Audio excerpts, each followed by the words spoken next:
Voici un gâteau au chocolat et caramel express sans cuisson. Il est tellement bon, on dirait qu'il sort tout droit d'une pâtisserie. On va commencer par préparer la ganache au chocolat puisqu'elle aura besoin de temps pour refroidir. Donc, on va faire fondre une tablette de chocolat de 100 g dans 80 ml de crème liquide. J'ai utilisé du chocolat au lait aux noisettes, mais vous pouvez utiliser le chocolat de votre choix. On réserve la ganache de côté pour la laisser refroidir et pendant ce temps, on va préparer un chocolat chaud. Donc cette fois, je fais fondre une tablette de chocolat au lait de 100 g dans 250 ml de lait. Donc une fois que le chocolat a bien fondu, je retire du feu.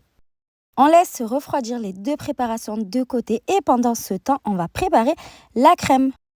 Dans un cul-de-poule, je mets 275 g de mascarpone. J'ajoute à ça 150 g de caramel.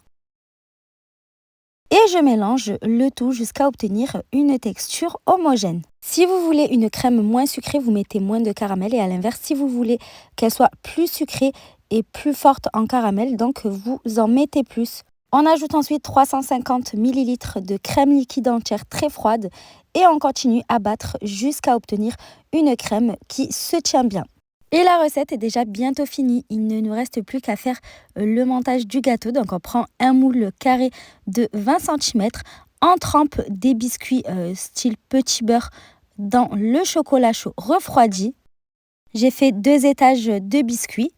Je mets ensuite la moitié de la crème mascarpone au caramel. Je l'étale bien uniformément.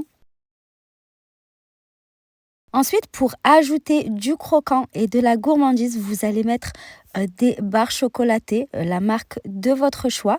Idéalement, vous en prenez au chocolat et caramel. Donc, vous les coupez comme ceci en tout petits morceaux. On va ensuite séparer en deux. La première partie, on va la mettre sur la crème. Donc, on en met bien de partout. Et on est parti pour une seconde couche de biscuits qu'on trempe bien dans le chocolat chaud. Encore une fois, je mets 2 couches, donc je les superpose. Et on met ensuite l'autre moitié de crème mascarpone au caramel. On l'étale bien comme il faut. Il ne reste plus qu'à couler la ganache au chocolat refroidi. Vous allez ensuite l'étaler uniformément en basculant votre moule comme ceci. Et pour terminer, on va mettre l'autre moitié de brisure de chocolat. Plus qu'à mettre au réfrigérateur pour 2 à 3 heures pour que le gâteau prenne bien. J'espère que la recette vous a plu. À bientôt!